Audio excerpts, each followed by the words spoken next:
मुझे पता चला विकिपीडिया से कि कोइडी कास्ट वाले ने अपने आप को सेल्फ डिस्क्राइब एज मौर्य कर दिया है। तो और आगे पढ़ा तो ये पता चला कि हम लोग खेती बाड़ी से बिलोंग करते थे, अभी भी मेरे फैमिली में करते हैं बहुत लोग। और फिर हम्म। आगे पढ़ा तो उसमें पता चला कि हम लोग शूद्र थे। तो अगर हम लोग शूद्र थे और हम लोग खेती बाड़ी करते थे, हम लोग अनाज उगाते थे सबके लिए, तो क्या वो शूद्र के हाथ से ऊपर जाति वाले लोग खाते थे?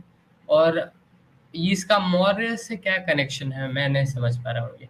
देखें, हुआ क्या है कि जो खेती बाड़ी करता है, अब कोयरी कुशवाहा, जिसको आज कुशवाहा कुशवाहा कर रहे हैं, बेसिकली महतो यस सर। हैं।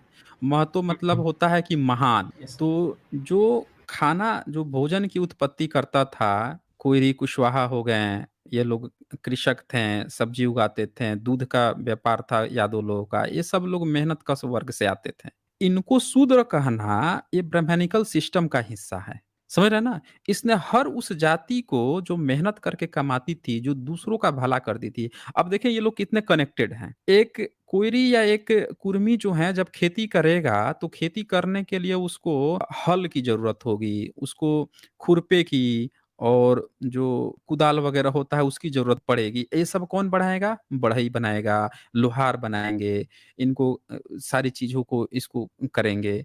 पशु पालने की जरूरत होगी तो ये लोग पशुपालक थे, यादव लोग पशुपालक थे। ये सारे एक दूसरे से कनेक्टेड हैं। और ये लोगों के घर से अनाज, दूध, दही बाकी सबके पास जाता था। अब सोचिए कि अगर ये शूद्र थे, नीच थे, तो इनके घर का दाना पानी खा खा के या किसकी तून निकल रही थी, सोचिए ना जरा, अगर ये शूद्र थे तो।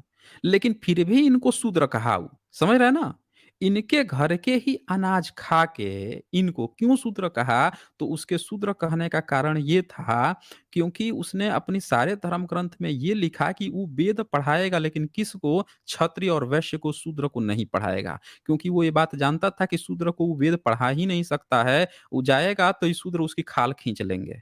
क्योंकि ये मेहनत कश लोग थे, ये लोग बुधा के असली वारिस लोग थे। जितना मेहनत कश वर्ग है, बुधा के वारिस लोग थे। इनके यहाँ ही बुद्धिस्ट लोग आते थे, इनके घर से दाना चावल पानी खाते थे, इनको ज्ञान देते थे। अब ये लोग इन्हीं से ज्ञान लेते थे, बुद्धिस्ट से ही। समझ रहे हैं ना? बुद्धिस्ट से सीधा इनका कनेक्शन था, ये उन्हीं के फैमिली परिवार के लोग थे।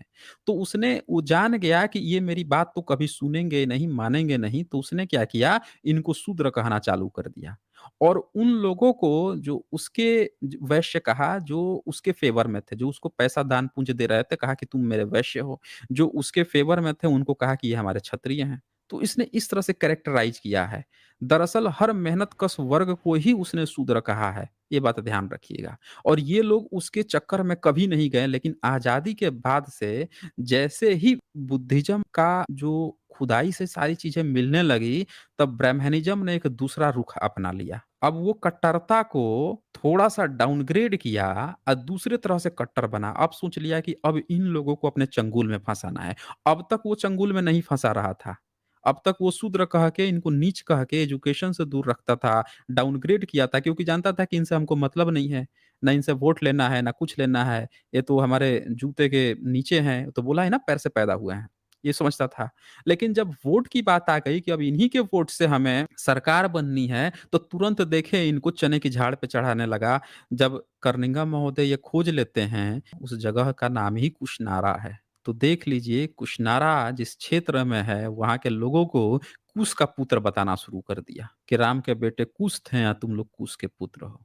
और श्रीलंका जाइएगा तब पता चलेगा कि राम के तो 3 बेटे थे। श्रीलंका की रामायण में, वहां की राम कथा में 3 बेटे थे, किसी को नहीं पता है। और यहाँ पे जो है बताएगा कि 2 बेटा है। तो अलग अलग कहानी है, बड़ी अलग अलग कहानी है। पर ये ध्यान दीजिएगा, सब में एक बात जरूर कॉमन है कि इसने जितने मेहनत कश वर्ग थे उन सबको ही इसने शूद्र बनाया। क्योंकि ये मेहनत कश वर्ग लोग एक्चुअल में बुद्धिस्ट लोग थे। और ये जानता था कि जब वेद आएगा सुनने तो इसकी खाल खींच लेंगे, वो लोग सुनेंगे भी नहीं।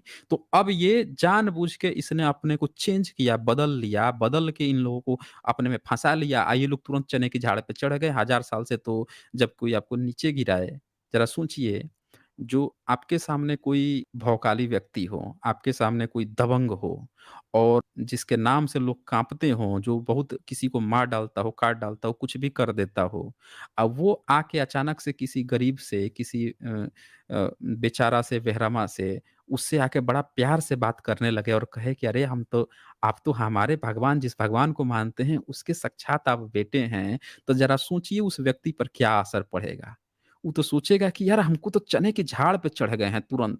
वो कहेगा कुआँ में कूद जा तो कुएँ में कूदने को तैयार हो जाएगा वो। बस यही चीज़ हुआ है यहाँ पे। जो लतिया-लतिया के रखता था, जो पानी नहीं पीने देता था, नीचे शूद्र बना के रखा था, तुरंत वोट बैंक के चक्कर में थोड़ा-सा स्विच किया कि लोग तुरंत चने के झाड़ पे चढ़ गए। बस इतना सा हुआ है करण जी। जी। Yes sir. सर ये जो आप इत सिंह की किताब बात बता रहे थे, तो वो क्या हिंदी में मिलती है? और कहाँ पे मिल हाँ, जाएगी हिंदी में हिंदी में? मिल जाएगी, मिल जाएगी। उसका अनुवाद तो एक तो वो किए हैं संतराम बीए और इंग्लिश में भी आपको मिल जाएगी। इंग्लिश में भी मिल जाएगी, हिंदी में संतराम बीए किए हैं। उसको आप अलग-अलग प्रकाशन है मेरे ख़्याल से सम्यक प्रकाशन में भी मिल जाएगी। डॉक्टर राजेंद्र प्रसाद जी उसको संपादित किए हैं। वहाँ से भी आप ले सकते हैं। इंग्लिश चाहिए तो इंग्लिश में ले सकते हैं। सेपरेट अगर आपको सिर्फ़ संतराम बीए जी का चाहिए तो वो भी मिल जाएगी। सब अवेलेबल है, आप नेट पे चेक कीजिएगा, ऑनलाइन या किसी पुस्तकालय में कीजिएगा, मिल जाएगा आपको। क्या नाम है सर उस बुक का? इत सिंह की भारत यात्रा, ऐसे ही होगा। Okay, thank you sir. हुँ। जय भीम, नमो बुद्धाय। हाँ, जय भीम, नमो बुद्धाय।